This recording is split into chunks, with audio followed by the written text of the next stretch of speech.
ત્યાં ભાવથી જે પ્રગટે નિજ ભાવ તે જયવંત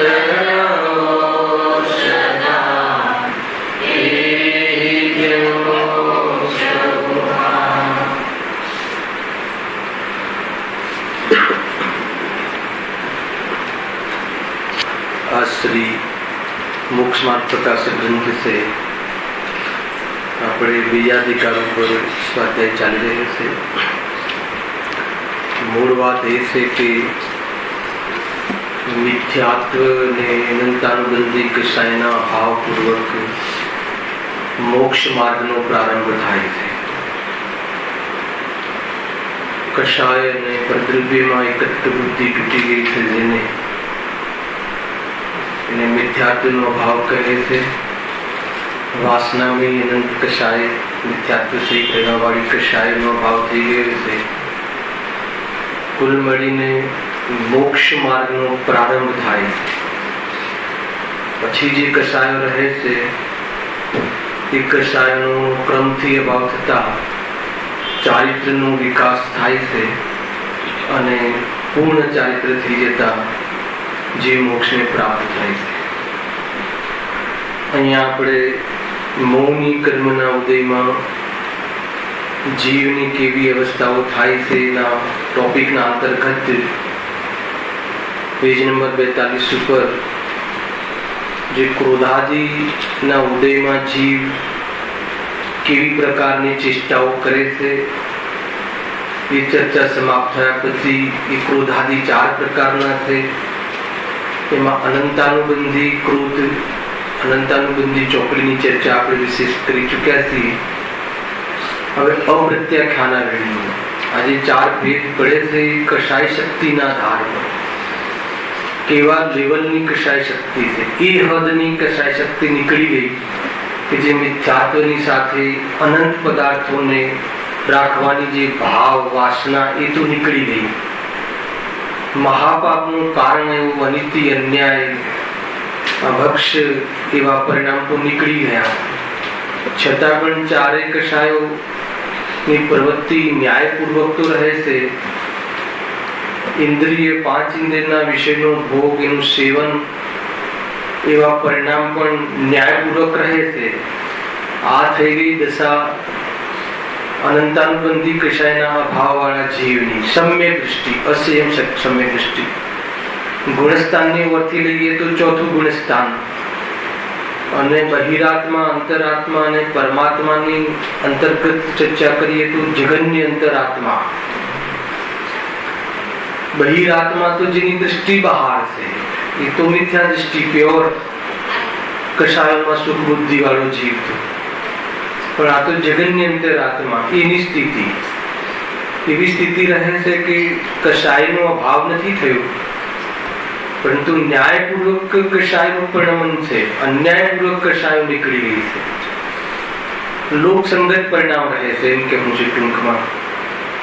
हवे एना पछी जेम स्टेज આગળ વધે છે આજે પણ આવ્યું હતું પ્રવચનમાં कषायमां एकता बुद्धि छे ये तो मिथ्या दृष्टि से बहिर्दृष्टि से ये तो कषाय ने छोड़वानो पुरुषार्थ शुं काम करे परथी लाभ थाय से माने अने कोई परथी अलाभ थाय से माने तो परद्रव्य तरफथी उपयोग शुं काम निवृत्त करे। तो ये तो बहिर्दृष्टि छे पण अहींया तो जेने स्वपરના भेद विज्ञान पूर्वक मोह तो तूटी गयो अने कषायमां सुबुद्धि तूटी गई तो एनी कषायमां एटलो फरक पड़ी गयो कि अनिति अन्याय वाली महापापना कारणे कषाय तो न रही। हवे जीवने अप्रत्याख्यान आवरणीय कि कषाय शक्तिनुं बीजું लेवल 4 लेवल पाड्या तो जे बाकीना 3 लेवल तो एने उभा छे हद कषाय ए हदनी तो निकળી गई। हवे कया हदनी रही तो के न्यायपूर्वक भोगवाना भाव रह्या ए तो रही। હવે એનો ત્યાગ કરવાનો ભાવ નથી આવતો, એના ત્યાગ કરવાનો પુરુષાર્થ હજુ એ જીવને નથી। અશ્રેય સમ્યક સદ્રષ્ટિને તો એને અપ્રત્યાખ્યાનાવરણીય કસાય કર્મનો ઉદય કહે છે. અહીંયા સુધી આપણે ચર્ચા કરી હતી. એનો અર્થ પણ કર્યો હતો અપ્રત્યાખ્યાનાવરણ. પ્રત્યાખ્યાન એટલે ત્યાગ, અપ્રત્યાખ્યાન એટલે કિંચિત ત્યાગ. જેને કિંચિત ત્યાગ છે, કિંચિત ત્યાગ એટલે કસાયોનો થોડો ત્યાગ તો થયો છે, અને થોડો ત્યાગ નથી થયો એ સમ્યક દૃષ્ટિ, પણ વિપરીતતા સહિત વિપરીતતા નીકળી ગઈ છે. એવા પણ જીવો છે કે જો વિપરીતતા નથી નીકળી, વિપરીતતા નીકળી ગઈ છે પરંતુ કસાયોનો ત્યાગ થયો નથી, પાપોનો ત્યાગ થયો નથી. એ અપ્રત્યાખ્યાનાવરણનો ઉદય કહેવાય. અપ્રત્યાખ્યાન એટલે કિંચિત ત્યાગ, અને એનું આવરણ એટલે કિંચિત ત્યાગ પર પણ આવરણ કરી દે, આવરણમાં નિમિત્ત બને એવી કસાય કર્મ એનો ઉદય. કોને છે આ? સમ્યક દૃષ્ટિની એનો ઉદય છે. શાનો ઉદય નથી? અનંતાનુબંધીનો અભાવ છે. અને અજ્ઞાનીને અનંતાનુબંધી ચારેનો ઉદય છે, એટલે ચારેનો ઉદય પકડાશે. ખરા? હવે અહીંયા શું કહે છે કે અપ્રત્યાખ્યાન કિંચિત ત્યાગ, એને શાસ્ત્રીય ભાષામાં શું કહે છે? દેશ ચારિત્ર, સંયમ ચારિત્ર, સંયમ રૂપ જીવન. એક દેશ સંયમ લેજો. હવે એને એ જીવને ગુણસ્થાનની ઓરથી જોઈએ તો કયું ગુણસ્થાન કહેવાય? પાંચમું ગુણસ્થાન. અપ્રત્યાખ્યાનાવરણ કસાય કર્મનો અભાવ થઈ ગયો, દેશ ચારિત્ર પ્રગટ થઈ ગયું. એટલે નીતિ ન્યાયથી જે કસાયો હતી, એને નીતિ ન્યાયથી કમાવાનો ભાવ હતો, એમાં પણ મર્યાદા થઈ. શું કામ મર્યાદા થઈ? કોઈ કહેશે? એ પ્રવૃત્તિમાં મર્યાદા શું કામ થઈ? કેમ કે આત્મસન્મુખતા વધી. એક બીજું, બહાર એ સંબંધી કસાયો મટી, મર્યાદા થઈ. એનો શું છે? પેલો તો મર્યાદા જ નથી, બધા ભાવો હતા. હવે કમાવાનો ભાવ તો છે નીતિ ન્યાયથી, પણ મર્યાદા. મર્યાદા કરે એટલે શું લાભ થાય? કે એટલો ઉપયોગ ઉલજે નહીં. તો એવા જીવોનો ઉપયોગ જ્યાં બહારમાં વિશેષ ન ઉલજે તો આત્મસન્મુખ વર્તે. બસ આ લોજિક છે. એટલે આત્મસન્મુખતા જેમ જેમ વધે એમ આત્માનો આનંદ વધે, કસાયનો અભાવ થાય. કુલ મળીને નિષ્કસાય પ્રવૃત્તિ પ્રગટ કરવી છે, સંપૂર્ણ કસાય રહિત પ્રવૃત્તિ કરવી છે પરિણતિ. તો હવે એ સંબંધીનું ટાર્ગેટ એનું આગળ વધે છે, મોક્ષ માર્ગમાં પ્રવર્તન કરવાનું વિશેષ ચાલુ કરે છે. તો સૌપ્રથમ ગ્રસ્ત દશામાં રહીને પણ, ગ્રસ્ત જીવનમાં રહીને પણ હે ઉપાધિ બુદ્ધિ તો એને પ્રગટ થઈ ગઈ છે, રાગાદિમાં હે બુદ્ધિ આદિ. પણ હવે જે કમાવા આદિના વિકલ્પો, ભોગ આદિના વિકલ્પો એ જે હતા એમાં પણ મર્યાદા આવી. એનું એક પરિણામ જોઈએ કે ભાઈ, જેમ કે અસંયત સમ્યક દૃષ્ટિને ન્યાયપૂર્વક કમાણીમાં કોઈ બાધા કરે તો ક્રોધાદી થતા હતા. હવે આને ત્યાં તો જે પાંચ ઇન્દ્રના વિષયમાં ન્યાયપૂર્વક કમાતો હતો એમાં પણ ક્રોધાદી થતા હતા, અને કોઈ ધર્માયતનોનો વિચ્છેદ કરે તો એમાં પણ થતા હતા. હવે આ એવું સ્ટેજ આવ્યું કે પોતે ન્યાયથી કમાયો હોય એમાં કોઈ બાધા ઉપજાવે તો પણ વિશેષ ક્રોધ ન થાય. એમાં લેટ ગોની વૃત્તિ ઓર વધે છે. કેમ કે એની એટલી અવેરનેસ ઘટી છે, તેમ સમજજો. પરંતુ હજુ એવો ક્રોધ તો રહ્યો છે. કેવો ક્રોધ રહ્યો છે? કે કોઈ ધર્માત્મમાં કોઈ બાધા ઉપજાવે તો ત્યાં કોઈ રક્ષા માટે, જીવ રક્ષા માટે, તો એ પ્રમાણેના પરિણામ હજુ એને રહ્યા છે. સમજજો, આ બહુ સમજવા જેવી વાત છે. તો આ શ્રાવક દશા, પણ આ વ્રતિ શ્રાવક થઈ ગયું. પેલો અવ્રતિ શ્રાવક હતા સમ્યક દૃષ્ટિ, અને આગળ શ્રાવક હતો કે નહીં, વિપરીતતા સહિતનો શ્રાવક જીવ હતો, એ જે મિથ્યા દ્રષ્ટિ હતો. પછી અવ્રતિ શ્રાવક. વ્રત એટલે નિયમ, વ્રત એટલે વિરક્ત. તો શાનાથી વિરક્ત થયો? પાપોથી. કેટલો વિરક્ત થયો? મર્યાદામાં.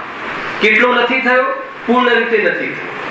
તમે સમજો, આવી એક સિચ્યુએશન આવે, કઈ પ્રકારની એક પ્રકારની આ દશાઓ આવે છે, અનેક રીતે છે. આ તો ગુણસ્થાનની ઓરથી, આ તો સ્થૂલ ભેદ છે. તમને એક એમ આપણે ન્યાયથી વિચારીએ કે કોઈ આપણે કેસેટ આપણે રેકોર્ડ કરીએ છીએ, વિડીયો કેસેટ, પછી એને આપણે સ્લો મોશનમાં જોઈએ છે, માન લો સ્લો મોશનમાં, તો એની એક એક ચેષ્ટાઓ દેખાય છે. માન લો કે વરરાજા 7 ફેરા ફરતો હોય है ना, तो एक सामान्य रीते જોઈએ તો 7 ફેરા ફરે, પછી સ્લો મોશનમાં તો એક એક સ્ટેપ દેખાય છે ને, એમાં દરેક એક એક પ્રકારની સ્થિતિ બનતી હોય. તો એમાં થોડીક સ્થૂળ સ્થિતિઓનું વર્ણન અહીંયા કર્યું છે. બાકી એક એક મોમેન્ટ કેવા પ્રકારની એની વધે છે, કેમ કે હર સમય પુરુષાર્થ વધે છે તો કસાય કેટલો છૂટે છે, કસાયના ત્યાગ કરવામાં કસાયમાં કાંઈ કરતો નથી, સ્વરૂપમાં એની એકાગ્રતા વધે છે. તો આજે પહેલા લેવલમાંથી બીજા લેવલની જે કસાય ચોકડી તૂટી, તો એમાં ધ્યાન અવસ્થામાં તૂટી, વિશેષ ઉપયોગ સ્થિર થયો અને એ પ્રમાણેની કસાય ભાવ નીકળી ગયો. તમે સમજો, માત્ર પ્રવૃત્તિ છોડી નથી નવીનભાઈ, પરિણામ છૂટી ગયું. આ વાત બહુ મુખ્ય છે, કેમ કે આજકાલ પ્રવૃત્તિ છોડવાને નામને કસાય છૂટી કહે છે. કેમ કે ઘણી વાર આપણી કસાય તો અનંત છે માની લો, પણ એની પ્રવૃત્તિ મર્યાદામાં દેખાય છે અને એટલી વર્તમાન પર્યાયમાં એની ક્ષમતા નથી હોતી, પણ વાસના તો એટલી છે કે બધું ભોગવી લઉં, હે ને. તો બહારમાં કોઈ પ્રવૃત્તિ ન દેખાય તો કોઈ જીવને એવો ભ્રમ ન થઈ જવો જોઈએ કે આને પ્રવૃત્તિ નથી દેખાતી એટલે કસાય ના હોય. એ વાત પાક્કી છે કે કસાય ના હોય તો પ્રવૃત્તિ ન જ દેખાય, એ તો નિયમ. પણ માત્ર પ્રવૃત્તિ ન દેખાય અને કોઈ જે પરિણામ પણ નથી, અને એવું ન પણ બને. પ્રવૃત્તિ ન હોય અને પરિણામ હોય એ સંભવે છે, પણ પરિણામ નીકળી ગયું પછી એ જીવ એને વ્રતિ શ્રાવક કહેવાય છે. ઘણી મર્યાદા આવી જાય છે. સમજો, દુનિયા કઈ દિશામાં ડેવલપ થાય છે અને સમ્યક દ્રષ્ટિ જીવ સમ્યક દર્શનને પ્રાપ્ત થયા પછી શું ડેવલપ કરે છે, ક્યાં આગળ વધે છે, એ સમજવા જેવું છે. બહુ આંદોલન થઈ જાય મનમાં, એવું એ પ્રકારની આ વર્ણન છે. કેમ કે દુનિયામાં કોઈ પૂછે કે ભાઈ ક્યાં આગળ વધ્યા, તો એની દ્રષ્ટિ ક્યાં જાય છે? આગળ વધવાનું શું, હે ને? કોઈ મતલબ કે સંગીતમાં નંબર 1 આવે, કોઈ બિઝનેસમાં નંબર 1 આવે, તો કોઈ મતલબ કે જે પ્રકારે બહારના જે અપદ છે એમાં આગળ વધ્યો કે નહીં એ જુએ છે. અહીંયા કહે છે કે તું આગળ વધ્યો એટલે વિતરાગતા આગળ વધી કે નહીં, આગળ વધવું એને કહે છે. મોક્ષ માર્ગમાં આગળ વધ્યો કે નહીં, સંસાર માર્ગને તું પાછળ છોડ્યો કે નહીં. દુનિયાની જગતની દ્રષ્ટિ જુદી છે અને જે જગતના પિતા છે હલાવ્યો કે નહીં, સર્વ જગતને માર્ગ બતાડવા વાળા જે રાજ્યો છે, જ્ઞાની ધર્માત્માઓ છે, એની દ્રષ્ટિ જુદી છે. કમસે કમ મોક્ષ માર્ગમાં પણ જીવ આગળ વધવાને બાહ્ય પ્રવૃત્તિ માત્રને આગળ વધવું કહે છે, અંદરના પરિણામ ઓછા કરી, કશાયનો અભાવ કરી, વિતરાગતા વધી કે નહીં એ તરફ ધાર્મિક ક્ષેત્રમાં આવવા વાળા જીવો પણ એ દ્રષ્ટિ એ પ્રમાણેની દ્રષ્ટિ કરતા નથી. જોઈ લેજો ચિન્નુભાઈ, એક તો સંપૂર્ણ લોક દ્રષ્ટિ, ક્યાં આગળ વધ્યો છે, શું કરી રહ્યો છે, એને સંસાર વધારી રહ્યો છે, આત્માથી દૂર જઈ રહ્યો છે, એને આત્માનો ત્યાગ વર્તે છે. એને એવું મોટું મહાવ્રત લીધું છે, સાનું સુખનો ત્યાગ કરી રહ્યો છે, દુઃખમાં આગળ વધ્યો છે. એ તો એવો જીવ છે. અને એ રીતે જ કોમ્પિટિશન. કોઈ આમ કે તમારા દીકરા આગળ બહુ વધી ગયા, વિચાર કરજો, બહુ આગળ આવી ગયું. સામાન્ય ભાષા છે, લોક ભાષા. ક્યાં આગળ આવી ગયું પૂછો, શું થઈ ગયું? આગળ આવી ગયું એટલે શું? બહુ ઉપર આવી ગયો કે ઉપર જવાનો માર્ગ બંધ કરી રહ્યો છે, હે ને? સિદ્ધ ક્યાં વસે છે? લોકના અગ્ર ભાગે વસે છે, સૌથી ઉપર એ છે સિદ્ધાલયમાં. તો એ ભાવ આગળ વધવું એ નથી, આ આગળ વધી રહ્યા છે. એક મર્યાદા કરવી, અને કશાયની મર્યાદા કરે. જો સુખમાં આગળ વધવું, સામાન્ય લોજિક લઈએ, સુખમાં આગળ વધવું એટલે સ્વાધીનતામાં આગળ વધવું, નિર્ભારતા રહેવી, ભાર ઓછો લાગવો. ખરેખર લોજિકલ આ વાત છે. હવે તમે વિસ્તાર તો બાહ્યમાં કરો, તો વિસ્તાર બાહ્યમાં કરીએ તો ભાર વધે, વિકલ્પ વધે, આકુરતા વધે, ઝંઝટ વધે. હેલાયો કે નહીં? એને આગળ વધ્યા કહેવાય, સુખ વધ્યું કહેવાય કે ના કહેવાય? અરે બહારમાં મર્યાદા કરી, શામાં મર્યાદા કરી? માત્ર પ્રવૃત્તિમાં ખેંચી તાણીને નહીં, પરિણામમાં, ભાવ જ નહીં. કયા આધાર ઉપર? આત્માના અવલંબન પર, શાસ્ત્રના આધાર પર નહીં. શાસ્ત્રમાં કહ્યું છે એટલે નરકના ભયથી, એટલે નિગોદમાં જતો રહીશ, એટલે નહીં. અરે આ તો દુઃખના ભાવ છે, એને સુખનું સ્વરૂપ તો વાસ્તવમાં વિતરાગતા છે. એ પોતાની જે પ્રતીતિ છે એના આધાર ઉપર પોતાની ક્ષમતા અનુસાર સ્વરૂપમાં વિશેષ એકાગ્રતા કરે છે. એટલે ન્યાયપૂર્વક કમાવાના ભાવ, ભોગવવાના ભાવ, ઇન્દ્રિય ભોગના ભાવ એમાં પણ મર્યાદા કરી લે છે. મર્યાદા કરી લે છે એટલે શું? એ પરિણામ એટલા નીકળી જાય છે, એને પરિણામ જ ન આવે. તે પરિણામ ન આવે એટલું શું થઈ ગયું? વિતરાગતા. અને જેટલી પરિણામમાં મર્યાદા રહી તો ઉપયોગનું બચત થઈ. એ ઉપયોગને ક્યાં લગાવે છે? તો કે વિશેષ અને ત્રીજું લેવલ તોડવાના પુરુષાર્થમાં લગાવે છે. ખ્યાલ આવે છે કે નહીં? ત્રીજું લેવલ શું છે? કે આટલો પણ ભાવ શું કામ? કમાઈ તો શકતો જ નથી, પણ કમાવાનો ભાવ આત્મા કરે છે સ્વરૂપમાં ન રહેતા. એને પણ મર્યાદામાં લાવતા લાવતા ખાવા પીવાના, કમાવાના, રાંધવાના, બનાવવાના એ ભાવો જે મર્યાદામાં લાવીને કરતો હતો એને પણ તોડવાનો પુરુષાર્થ કરશે. તમે સમજો. હજુ આ ગ્રસ્ત જીવનની વાત છે. 2 પડાવ આગળ વધી ગયો. અપ્રત્યાખ્યાનાવરણીય કસાય ચોકડીનો અભાવ. અપ્રત્યાખ્યાનાવરણીય કસાય ચોકડીનો ઉદય. 2 વાત આપણે કહી હતી લાસ્ટ ટાઈમ, આ ચર્ચા કરી છે. ઉદયમાં શું થાય છે? અપ્રત્યાખ્યાનાવરણીય કસાયનો ઉદય. ઉદય એટલે કે ત્યાગ કરવાનો, એના પર આવરણ આવી જાય એવા કસાયનો ઉદય. એવી કસાય અત્યારે છે કે ત્યાગ કરતો નથી, પણ સ્વરૂપના અવલંબનથી અપ્રત્યાખ્યાનાવરણીય કિંચિત ત્યાગમાં આવરણ આવવા વાળી કસાય એનો ત્યાગ થઈ જાય છે, એનો અભાવ થઈ જાય છે. તો કેવી જાતિનું જીવન થઈ જાય છે? તો કે બહુ સુગંધીમય જીવન થઈ જાય છે. પવિત્રતા વધે છે, વિતરાગતા વધે છે. એને કસાય ઘટતી કસાય જોવામાં આવે છે. કઈ કસાય? પાપરૂપ કસાય. વિતરાગતા વધે છે, અને વિતરાગતાની સાથે વિતરાગતામાં ન રહી શકે તો શુભ કસાયો વધે છે. એટલે વ્રતાદિમાં એ પ્રમાણેના બહારના પરિણામ વધે છે. આ તો બહુ મોટું ગુણસ્થાન છે. 5મું ગુણસ્થાન બહુ મોટો એમાં વિષય છે. આપણે એ વિષય અહીંયા છે નહીં, પરંતુ એમાં પણ 11 લેવલ પડે છે. એમાં પણ ક્રમથી કસાયને જીતવી એ ક્રમ પડે છે. એમાં ખ્યાલ શ્રદ્ધા તો એકવાર વળી ગયા પછી જે પરિણામો, અનાદિના જે સંસ્કાર છે, ખાવાના, પીવાના, ભોગવવાના, એ બધા જે સંસ્કારો છે એને ક્રમથી જીતે છે. ક્રમથી જીતે છે એટલે નિરંતર પુરુષાર્થ આવે ને, ધારાવાહી, બહુ અછિન્ન રૂપે, અને જ્ઞાનની અછિન્ન રૂપે જે સાધના થાય છે એનાથી રાગ તૂટે છે. આજે આવ્યું હતું પુરુષ શ્લોક,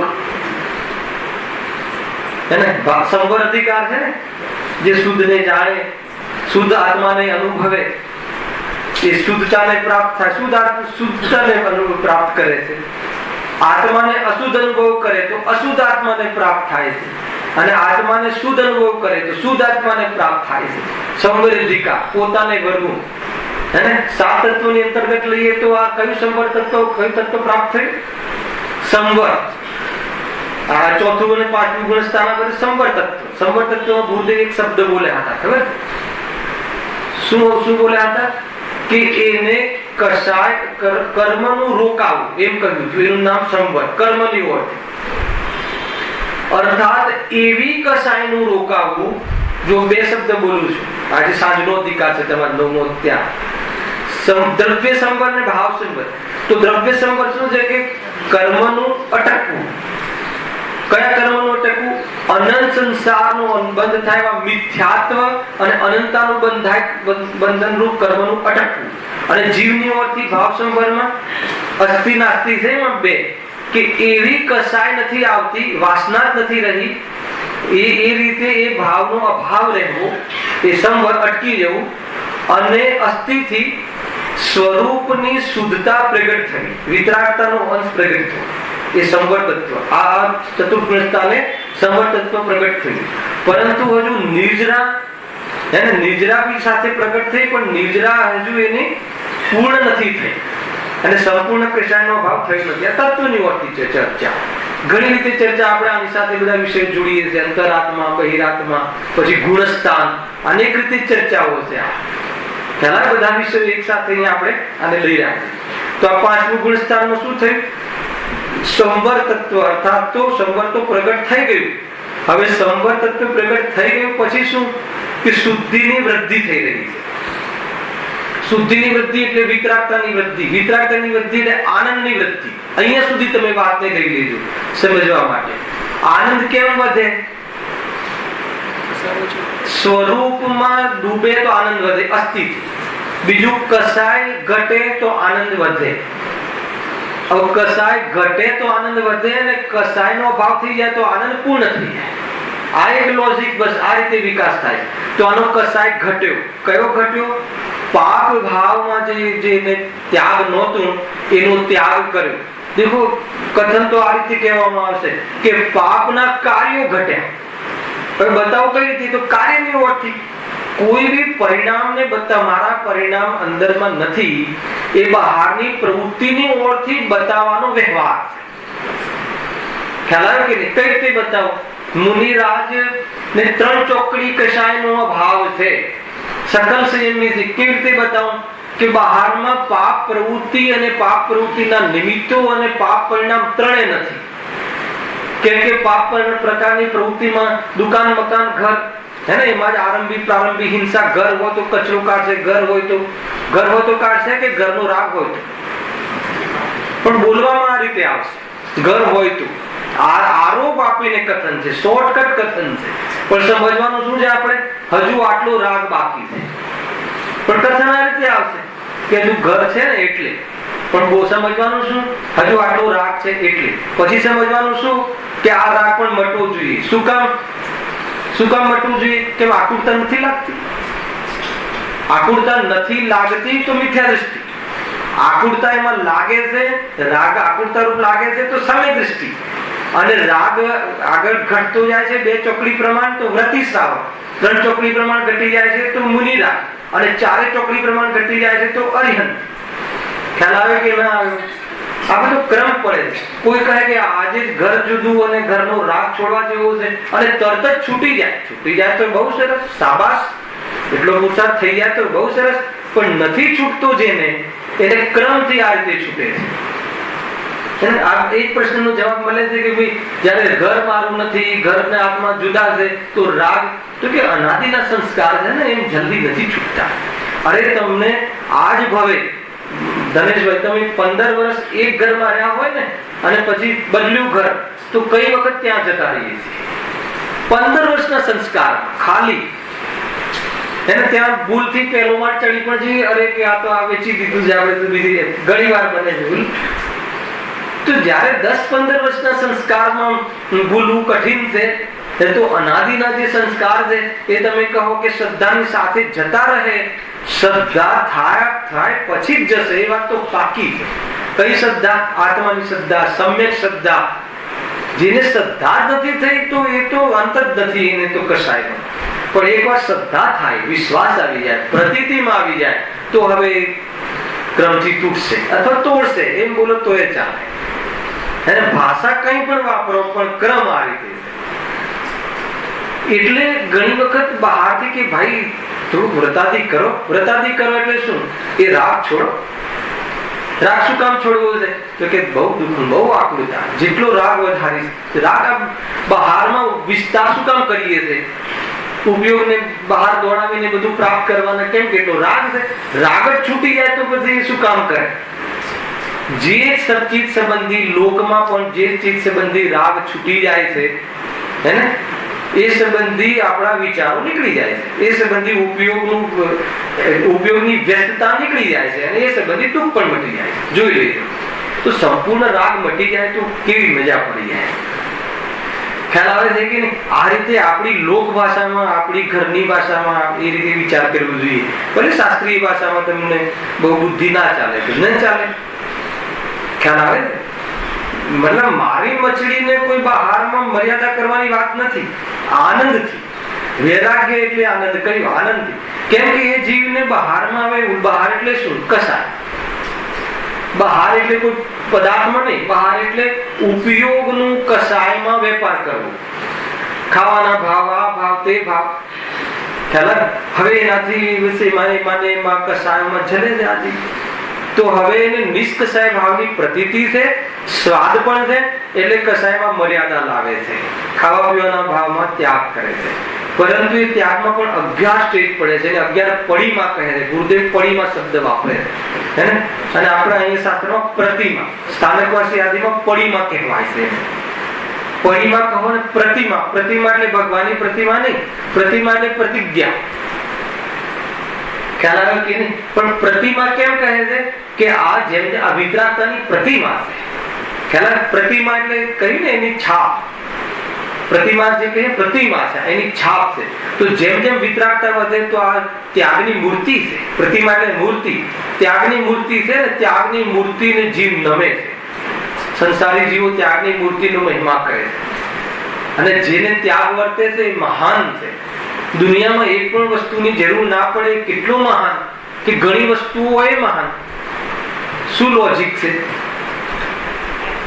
અનિલભાઈ? અરબો ખરબો રૂપિયા હોય એ મહાન, કે રૂપિયાની જરૂરત જ ના પડે એ મહાન?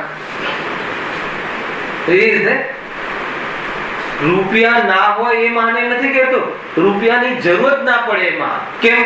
કેમ કે કોઈની સામે નહીં નમે, સ્વાધીન જીવન જીવશે, કોઈની જરૂરત નહીં પડે, પાપાચરણ નહીં કરે અને અન્યાય નહીં કરે. કેમ કે બહારના ધન આદિની પ્રાપ્તિ તો પુણ્યના ઉદયથી થાય છે, પણ એ પ્રાપ્તિની પ્રવૃત્તિમાં વિશેષ અવૃત્તિ, જે મિથ્યા દ્રષ્ટિને તો અન્યાય આદિ જોવા મળે છે, અને જ્ઞાની ધર્માત્મા હોય તો ન્યાય આદિથી પણ કસાય કરતો જોવા મળે છે. કોઈ સમ્યક દ્રષ્ટિ જીવ વિતરાગીને ફેક્ટરી ચલાવતો હશે, ફેક્ટરીમાં એને ક્રોધ આદિ નહીં આવતું હોય, કોઈ માલ ટાઈમસર ના આપ્યો, પેમેન્ટ ટાઈમસર ના આપ્યું, તો કહે તો જો અંતર ક્યાં છે કે એને એમ લાગે છે કે આ કસાય છે. આપણને એમ લાગે છે કે નહીં, આના વગર તો સંભવ જ નથી ધંધો ચલાવવો. અંતર જો બંનેનો ખ્યાલ. કોઈ મને પ્રશ્ન કર્યો તો મેં એક ઉદાહરણ આપ્યું હતું લાસ્ટ શનિવારે પ્રવચન પછી. જો એક બે જીવની આપણે કલ્પના કરીએ કે એક જીવ, માની લો કે બે સમ્યક દ્રષ્ટિ જીવ લઈએ, તો એક જીવની પાસે એક જીવનું કોઈ ધન લૂંટી લે છે, માન લો કોઈ લઈ જાય છે, તો એક સમ્યક દ્રષ્ટિને એના ઉપર કેસ કરવાનો ભાવ આવે છે, એને આને કોર્ટે લઈ જવું, ન્યાય માંગવું, બરાબર છે. અને એક સમ્યક દ્રષ્ટિ જીવ એવો છે કે એને એના ઉપર કેસ કરવાનો ભાવ નથી આવતો. ખ્યાલ આવ્યો કે નહીં? ઠીક છે, તું લઈ જા, મારે નથી જોતા, એવી જાતિનો ભાવ આવે. બોલો બંનેમાં કોણ મહાન? ખ્યાલ આવ્યો કે નહીં? બંનેમાં કોણ જ્ઞાની? આપણને કોણ લાગે જ્ઞાની? જે લેટ ગો કરે એ. અહીંયા કહે છે કે નહીં, બંને જ્ઞાની. તો પછી બંને જ્ઞાની કઈ રીતે?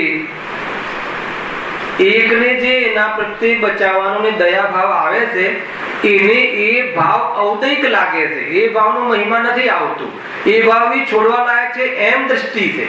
અને જેને ક્રોધ આવ્યો છે એને પણ એમ જ લાગે છે કે છોડવા લાયક છે, ઔદૈક ભાવ છે, આત્માનો ભાવ નથી. એટલે બંને એક મંદ કસાય ને તીવ્ર કસાય, પણ છે બંને કસાય, કેમ કે આત્માનો સ્વભાવ નથી. એવી દ્રષ્ટિ બંનેને હોવાથી, એટલે એ દ્રષ્ટિથી બંને જ્ઞાની છે.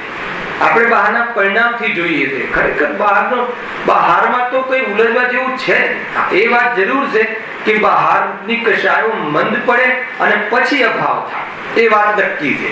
કોઈ તીવ્ર કશાયમાંથી સીધો સ્વરૂપમાં જતો રહે એમ ન બને. ખ્યાલ આવે છે? બીજી ચોકડીનું લેવલ જે હટ્યું છે એ જીવાઓ છે, એમાં 11 પ્રકારના લેવલ પડે છે. અને ગ્રહસ્થી છે એટલે ગ્રહસ્થી ચલાવે છે, ગ્રહસ્થીમાં જીવન એનો રાગ બાકી છે, એટલે ઘરમાં પણ હવે કેવી રીતે એક સ્ટેપ બાય આગળ વધે છે. એમાં બીજી પ્રતિમામાં તો પાછા 12 વ્રત છે. બીજી પ્રતિમા, પહેલી દર્શન પ્રતિમા, બીજી વ્રત પ્રતિમા. તો વ્રત પ્રતિમામાં પાછા 12 વ્રત છે, એમાં 5 અણુવ્રત છે, પછી શિક્ષા વ્રત છે, ગુણ વ્રત છે, પછી શિક્ષા વ્રત છે. એમાં પણ બહુ રોચક ચર્ચા છે. મને આ નામ દઉં છું ને એની જે એ સંબંધી બોધ છે ને, એટલે આખું જ્ઞાનમાં ખ્યાલમાં આવે. અણુવ્રત એટલે શું? અણુવ્રત, અણુ જેટલા, અણુ એટલે એક દેશ ત્યાગ, અહિંસા અણુવ્રત, હે ને, અચૌર્ય અણુવ્રત, એ પ્રકારના અણુવ્રત. એટલે એ પ્રમાણેના એમાં એ રીતની વિરક્તિ. હવે વિરક્તિ કરે છે, પછી ગુણ વ્રત લીધા, એટલે એમાંથી પછી ગુણ પેદા કરે છે. ગુણ વ્રત કયા કયા છે? દિગ્ વ્રત, દિશા વ્રત. એટલે એ જે એને મર્યાદા થઈ છે, તો એમાં ઓવર મર્યાદા લાવે છે. કમાવાના પરિણામમાં તો મર્યાદા થઈ, પણ પછી ડે બાય ડે ઓર પ્રતિજ્ઞા વધારે છે, ઓર વ્રત વધારે છે. કેવી રીતે? કમાવાનો ભાવ છે, પણ હવે ફોરેન થી ધંધો નથી કરવો. ફોરેન થી ધંધો નથી કરવો એટલે ખબર પડી શું થયું? એમાં બે પ્રકારના વિઝન છે. એટલે એમાં બે પ્રકારના વિઝન છે કે એક તો એટલી કશાય એની મર્યાદિત થઈ ગઈ, એક બીજું એ ક્ષેત્રમાં જઈને પણ જે પાપ પ્રવૃત્તિ કરવાના હતા એટલી પાપનો ત્યાગ થઈ ગયો. ઘણા કહે છે ને કે ભાઈ નહીં અમે તો બટાકા ખાતા નથી, હે ને, પણ ત્યાગ પણ નથી, એટલે નિયમ નથી લીધો પણ ખાતા નથી, તો કહે છે કે દોષ લાગે. ખ્યાલ આવે કે નહીં? એનો અંદર કે અંદરમાં છૂટ તો છે. હવે ખાતો નથી તો અમે ખાઈ શકતો નથી, ગુરુદેવ તે જ ભણાવવાના, પણ તારા ભાવ છે હમણાં મંદ છે, પણ એનો નિયમ કે નહીં એ સંબંધી નિયમ. એટલે કહે છે ને કે ભાઈ તમે કોઈએ જે શાકભાજી ખાવાના નિયમ, કેટલી શાકભાજી ખાવી તો 11, 15, 21, 51 કે ભાજી કેટલી છે ખબર? શાકભાજી અસંખ્યાત છે. હવે તમે નિયમ કરી દો કે ભાઈ આ 51 નું લિસ્ટ, એના પછી બધી ભાજીનો ત્યાગ, તો સમજી લો એ સંબંધી દોષ નથી લાગતો. નહીં તો દોષ લાગ્યા રાખે છે, ભલે કે નથી ખાતા. ખ્યાલ આવે નથી નું સમજવા જેવું છે. તો એ રીતે આ વસ્તુ આગળ વધે છે. બહુ રોચક ચર્ચા છે. પાપ પરિણામ એટલા હોય અને કોઈ કે આત્મા મળી જાય તો સંભવ નથી. અરે અહીંયા તો કહે કે જિનેન્દ્ર ભગવાનની ભક્તિ આદિ હું કરું છું અને એનાથી લાભ માને તો ધર્મની શરૂઆત થતી નથી. ખ્યાલ આવ્યો કે નહીં? અને કહે કે તું પાપ પરિણામ રાખી અને ધર્મ પ્રાપ્ત કરે, ધર્મ એટલે સુખ વિતરાગતા, તો કે વાત ભૂલ ભરેલી છે. એને કે કોઈ પણ છલ કપટ કરવા જેવું નથી, બ્રહ્મા રહેવા જેવું નથી. ખ્યાલ આવે છે કે નહીં?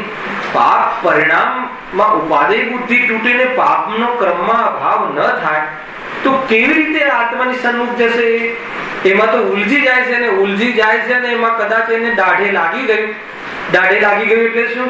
પુણ્યના ઉદયથી પદાર્થો મળી ગયા તો પછી એ પ્રવૃત્તિ વધારશે કે ઘટાડશે? પાપ પ્રવૃત્તિ વધારશે કે ઘટાડશે? એક કન્ટેનરમાં ચોરી કરીને 2 લાખ મળે તો પછી એ પ્રવૃત્તિ ઘટાડશે? ના, હવે બધી હું કાલે વિતરાગ થઈ જઈશ, એ સંભવ નથી. વધારશે એટલું નહીં, આચાર્યત્વ કરશે, 4 જણને સલાહ આપશે કે તું પણ આમ કર, અનુમોદના પણ કરશે. હાલ આવે છે કે નહીં? જબરજસ્ત છે.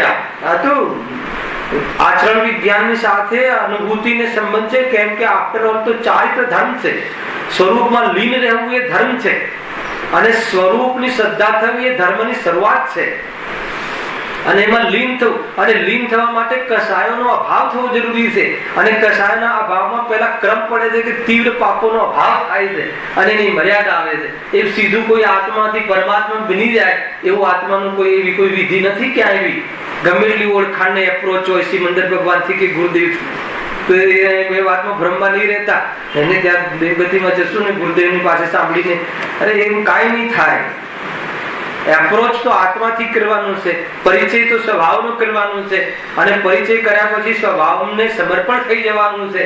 અને એમાં સમર્પણ થઈ જવાથી કશાયો નષ્ટ થઈ જાય છે, ત્યારે પરમાત્મા પદ પ્રગટ થઈ જાય છે. કોઈ કહે કે એમ જ થઈ જાય એમ છે, શું રાખ્યું છે બહારના યુદ્ધોમાં, હે ને? અને પાપોમાં ઉલજે છે જવાનીમાં, અને બુઢાપામાં પછી પ્રવૃત્તિ પણ કશાય હોવા છતાં વાસના તો વધે છે, પરંતુ પ્રવૃત્તિ કરવાની સમર્થ નથી હોતો.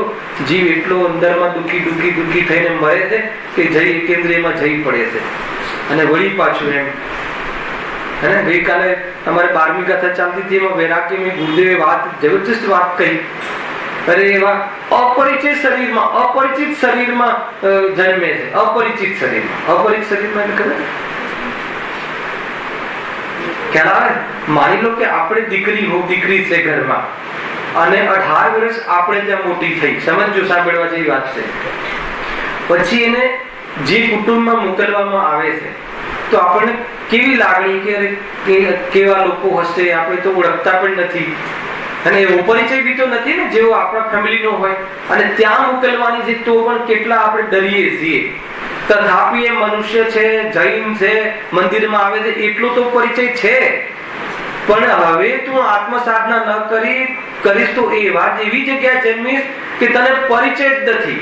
સાપના 10 બચ્ચામાં એક બચ્ચું બનીશ. ખ્યાલ આવે કે નહીં? ખ્યાલ આવે છે. કીડીના દરમાં ઢગલા કીડી નીકળે છે, તેના દરમાં જન્મી. તું કહે છે કે તને પરિચય પણ નથી એવા શરીરનો, ત્યારે એને જન્મ થશે. ક્યારે આ શરીર સિદ્ધ ભગવાન દેહ અને આત્મા ભિન્ન છે, અને દૈહિક કાર્યો જે દૈનિક કરે છે અને એના પાછળ જીવન વિતાવે છે, પાપ પાપ પાપ પાપ, એટલું પાપ પરિણામ, ખાવાના પીવાના ભોગવવાના ભાવમાં કોઈ વિવેક નહીં, કોઈ દ્રષ્ટિ નહીં, કોઈ વિઝન નહીં. વિચાર તો કરો, એ કહે કે હું શુદ્ધાત્માને પ્રાપ્ત કરીશ, દૂર જાય છે કે નજદીક આવે છે?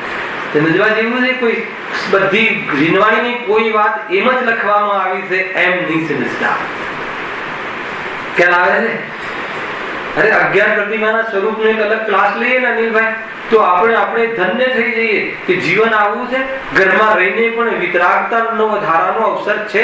આ છે ને, પણ એટલો અવસર નથી કે જેટલો મુનિ જીવનમાં છે.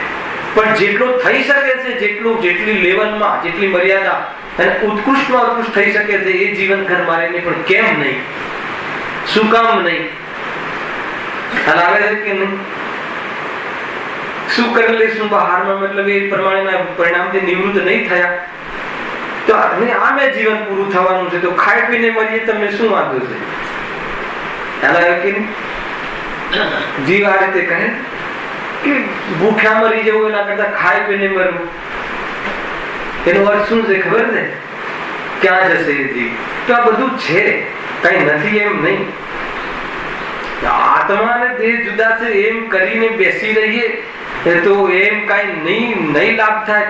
આત્મા અને દેહ બે જુદા છે એ ત્યારે માન્યું કહેવાય કે દેહનું આકર્ષણ ઘટે. નહીં તો માન્યું કેવી રીતે કહેવાય? જુદાનો અર્થ શું?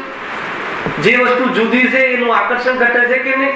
એના તરફના સંબંધો ડાઉન થાય છે કે નહીં? જે આપણે બહારમાં પણ કોઈ જુદું છે એવું નક્કી કરીએ છીએ કે ભાઈ એ ભિન્ન છે, એ બીજા લોકો છે, આપણા નથી, જે એક્સિડન્ટ થયો, તો એ તરફનું સંબંધો, એ તરફનું આકર્ષણ, એ તરફની સરભરા, એ તરફની વૈયાવૃત્તિ ઘટે છે કે નહીં? તો પછી કશું કરતું નથી. ઉપરથી દેહ જુદો છે ને આત્મા જુદો છે. આત્મા દેહનું કઈ કરી શકતો નથી એમ કહીને ઝુકાવે છે દેહ ઉપર જ. તો કે છે નહીં, ગણિત ખોટા છે બધા ભાઈ.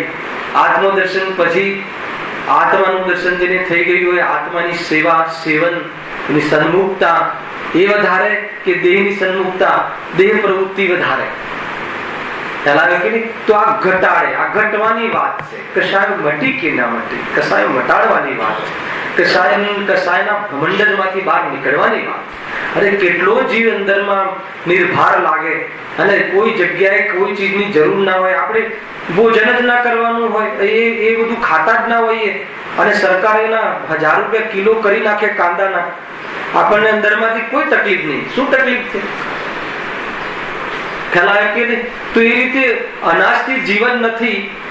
એ પ્રતીતિ પૂર્વક અનાજની સંપૂર્ણપણે અવલંબન જ છૂટી જાય તો એવા બાદશાહ મુનિરાજ ભોજન મળે કે ના મળે બહારમાં એકાદ વાર વખતમાં પણ, તો કેમ એ ચંચલતાને પ્રાપ્ત થાય? ન જ થાય. અરે એમને તો મોકો મળ્યો કે ભોજનમાં જે 2 સેકન્ડ બી 4 સેકન્ડ બી ઉપયોગ જવાનો હતો, જે 33 કોર વધારામાં વધારે અને 2-4 કોર કશાય કેટલી એમની કશાયનું લિસ્ટ જુઓ તો એમ લાગે કે કશાય છે જ નહીં. ગજબનું સ્વરૂપ છે મુનિરાજનું. સમજવા જેવું છે ભાઈ. અતિ વિસ્તાર ઠીક નહીં. 4 શાક અને 4 શાકભાજી મેં અનંતકાય જીવ, અને એમાં પણ અનેક પ્રકારના આકાર પ્રકારથી બનાવવામાં એના ક્લાસીસ કરવા, અને પછી એના આ આકારના ને તે આકારના ને આ રીતે સમારે ને આ ફેશન, એ બધું એક ઉદ્ગલ છે. અનેક પ્રકારે એક કાકડીના પીસ ને એવો સમારવામાં 1 કલાક જાય અને પેલો મહેમાન આવીને કે નહીં મારે તો કાકડી મને નથી જચતી, વાત બધી જીવન બરબાદ થઈ ગઈ. એવું સ્વરૂપ છે આ જીવ. પેકિંગ નું મહિમા છે આ જીવને આજે પણ. ભોજનની શુદ્ધતા અને ભોજનમાં જે ભાવ હોવો જોઈએ કે શુદ્ધ ભોજન જમાડીને, કે અહિંસારૂપ જીવન. અરે કોઈ શું ખાય છે, શું પીવે છે, ધનેશભાઈ તમારે ચાલે છે તો હું બનાવીશ એમ નહીં, અમારે નથી ચાલતું બનાવવામાં, પણ આ જ બનશે. અને એટલી દ્રઢતા હોવી જોઈએ અંદરમાં એવી જાતિનું. વધારે શું કરશે? ખ્યાલ આવે કે નહીં? આપણને ક્યાં ગરજ છે કે બોલાવે? ક્યાં આપણે ખાઈએ છીએ શું? આપણે જેને આત્માનો ભોજન કરતો હોય એને 2-4 રોટલી ખાડામાં નાખી તો નાખી, ન નાખી તો ન નાખી, કામ ચાલ્યું, પતી ગયું. સમજવા જેવી વાત છે.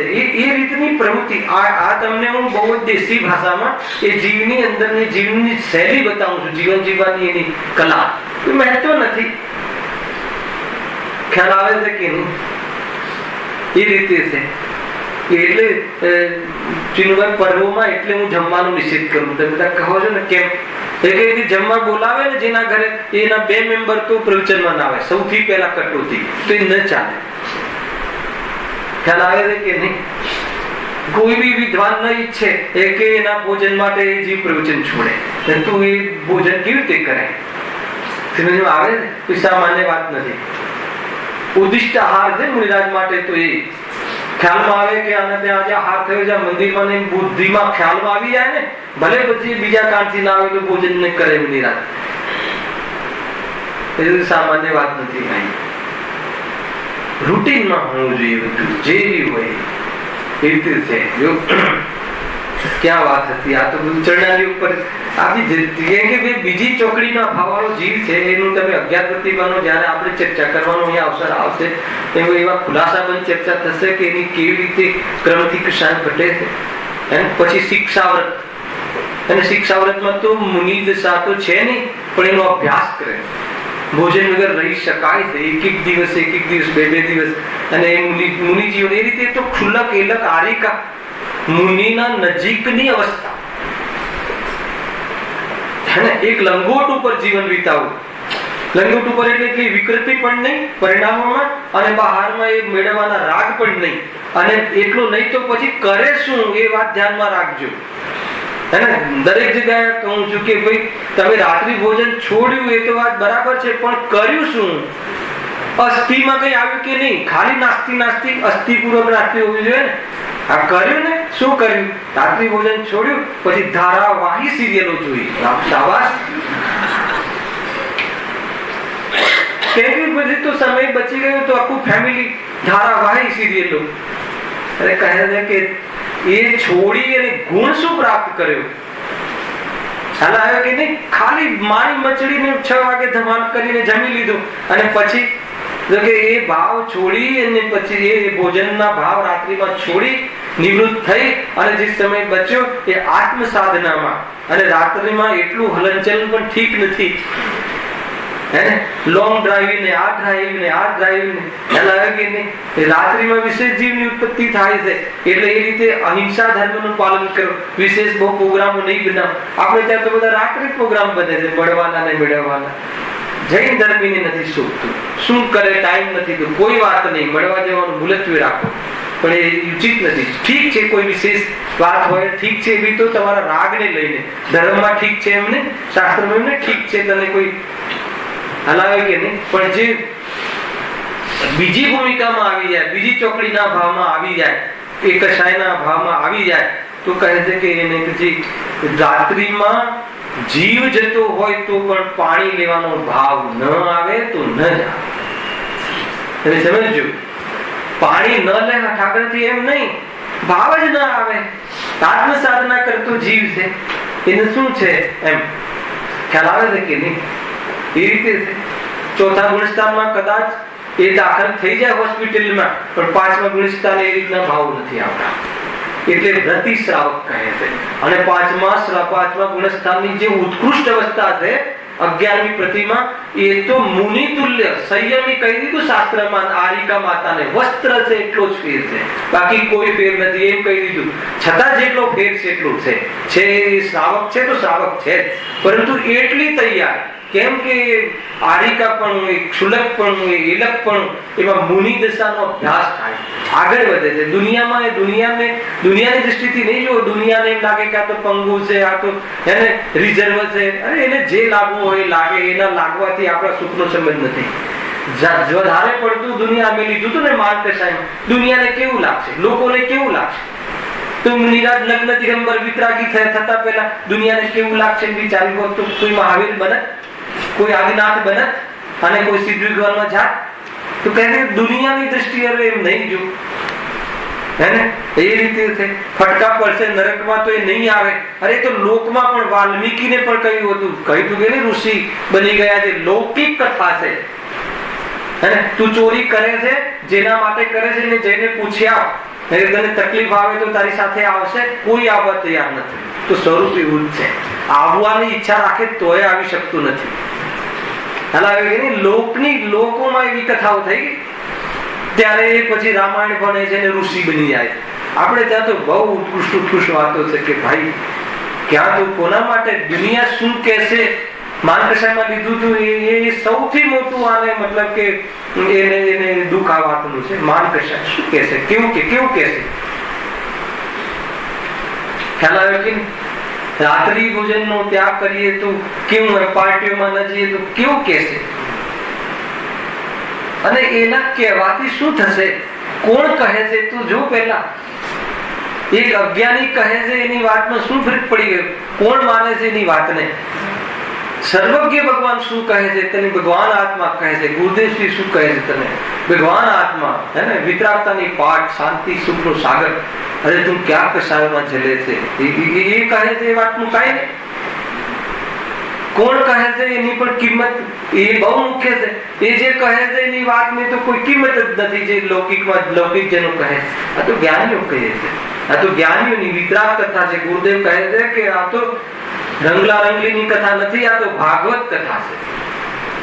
હે ને હું તારો ને હે ને એ કથા નથી. આ તું મારી ને હું તારો, એક હતો રાજા ને એક હતી રાણી. હે ને એક બંગલો ખરીદ્યો અને પછી સમાપ્ત થઈ ગયું. એ બધું છે ને અહીંયા. ગુરુદેવ આ ભાષામાં પછી આવી જાય સીધા એકદમ સ્થૂલ ભાષામાં કે તને શું ખ્યાલ નથી, લાલ પીળા થઈ જાય એમ. હે ને જો પ્રશસ્ત ક્રોધ છે, એમને 3 રોટલી થી જબરજસ્તી 1 રોટલી કોઈ આપે, જમાડવા વાળા કહે આપણે તો જોઈ પણ નથી, લાલ ઠીક નથી, આમ છે નહીં, આ રીતે છે નહીં. પ્રમાદ વધે છે, હાલ આવ્યો કે નહીં, પ્રમાદ વધે ધર્મ માર્ગમાં બાધક છે, આત્મ સાધના માટે ઠીક નથી. આમ કહે કડક ભાષા, મીઠી ભાષા પણ કડક. હાલ આવ્યો કે નહીં, પરીક્ષણમાં આવવાનું છે, ધ્યાન રાખજો. ચીનું ઠીક નથી, પ્રમાદ છે. આ રીતે છે. જ્ઞાનીઓની દ્રષ્ટિ અલગ છે, કેમ કે એની દ્રષ્ટિ એક જ છે કે માર્ગમાં આગળ વધવું છે. એ માર્ગમાં બાધક લાગતું હોય, જ્યાં સુધી સાધકમાં નિમિત્ત બનતું હોય ત્યાં એટલું જ ભોજન કરે. જ્યાં બાધકતા આવી ગઈ, ગમે એટલું ભાવતા ભોજન કર્યા હોય તો એવું પેટ ભરીને ન જમે કે ત્યાંથી જ ઉભો ના થાય. કે નહીં, એવું પેટ ભરીને જમે કે ઉભો જ ન થાય. એટલે પછી ક્યાં એ આત્મ સાધના, ક્યાં વિચાર કરે, એટલી ઘેન આવી જાય, એટલી ગ્રહતા ઠીક નથી. એકદમ નિર્ભાર, હલકો ફૂલ, બાહ્યમાંથી અંતરંગમાંથી. આ જે વિઝન છે, આ સમ્યક દર્શન પછી બહુ મોટો આખો પથ કાપવાનો છે. આપણે કાયિક સંકીર્તિ હોય ને ઘરમાં રહે તો કહે છે તું મોક્ષનો અધિકારી નથી. એ ભરત મુનિ દિશા કર પાર નહીં પડે આ સંસાર. ખ્યાલ આવે છે કે નહીં? સમ્યક દર્શન લઈ લીધું તેથી શું એમ કહે છે, શાસ્ત્ર ભણી લીધું તેથી શું, તો એ કયા તેથી શું આવે? સમજો આવે તો શું કહું છું? વિતરાગતા વધી કે નહીં, આગળ ક્યાં વધુ એ તો કહે. એ બહુ મોટી વાત છે. સમ્યક દર્શન થઈ જાય જેને, એ સંતુષ્ટ થઈ જાય. સમ્યક દર્શન થી સંતુષ્ટ થઈ જાય તો એને સમ્યક દર્શન નથી. વિતરાગતા વધારવા માટે પુરુષાર્થી રહે છે. અચ્છા માનો ચીડવે તમને સમ્યક દર્શન થઈ ગયું, પછી શું કરશો? દેહ ભિન્ન, આત્મા ભિન્ન, બસ આ પ્રતીતિ થઈ ગઈ. હવે વોટ નેક્સ્ટ?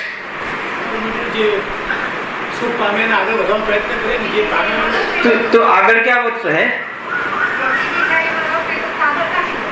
શું કહ્યું? પ્રતીતિ તો સિંગલ છે ને. સમ્યક દર્શન તો પૂરું થઈ જાય છે ને.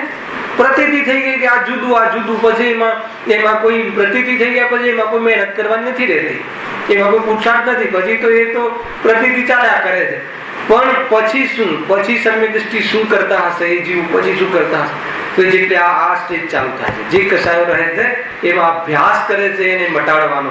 કેવી રીતે કરે છે? તો બાહ્યમાં વ્રતાદિ અને અંતરંગમાં આત્મસન્મુખ સામાયિક આદિથી ગુણ પ્રગટ કરે છે. સ્વરૂપમાં રમવાના અભ્યાસ પૂર્વક. અને કસાયોમાં વિસ્તાર કરે તો સ્વરૂપમાં જવાનો સમય ક્યાં રહે?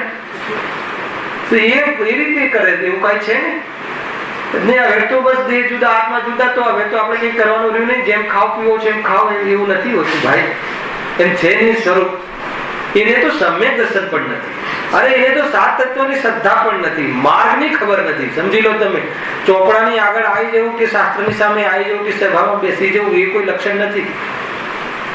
સમજ આવે ને અશોકભાઈ? એક મોમેન્ટ ઉપર સર્ચ કરે છે, એક મોમેન્ટ.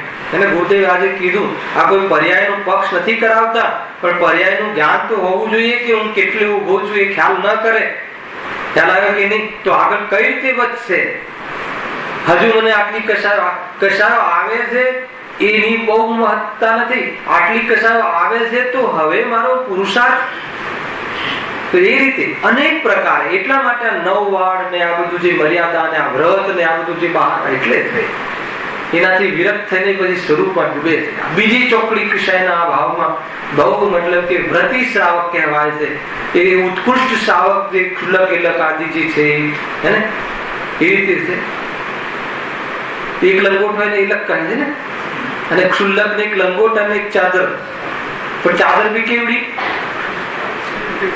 કેવડી ખબર છે? અખંડ ચાદર. પેલા તો સાદા વગરની 100 દોરો જોઈએ પાછું એમ સમજો. અને જેટલી હાઈટ હોય એનાથી 1 ફૂટ ઓછી. હા હા, બહુ સરસ. પગને ઢાંકે તો માથું ખુલી જાય, માથાને ઢાંકે તો પગ ખુલી જાય. કેમ ખબર છે? એક તો પગની નીચે ચાદર દબાય ને મોઢા પર દબાય ને ઊંઘી જઈએ છે ને આપણે, એટલી ઊંઘ ના હોય, જાગૃત રહે. એ ચાદર ઓઢે ને રાત્રિમાં ઓઢે તો પણ એ રીતે તો પૂરેપૂરી એટલી બધી ફેસિલિટી લે તો એને ફેસિલિટી થી બધી આત્મા કઈ રીતે યાદ આવે? ન આવે. ખ્યાલ આવે કે નહીં? એક વિજ્ઞાન ચરણાનુયોગ, એક વિજ્ઞાન વિતરાગતાને લઈ જવામાં હેતુ બને છે. એક આચરણ વિજ્ઞાન. એટલે ચરણાનુયોગ બાકાયદા લીટી વાંચવું પડશે, કેમ કે જ્ઞાનીનું જીવન છે. ખ્યાલ આવે કે નહીં? કેટલા ચરણાનુયોગના ગ્રંથ કેટલા વાંચ્યા હે ને? શ્રાવકાચાર, મૂલાચાર. શ્રાવકાચાર એ શ્રાવકનું આચરણ, મૂલાચાર એમાં મુનિરાજનું આચરણ.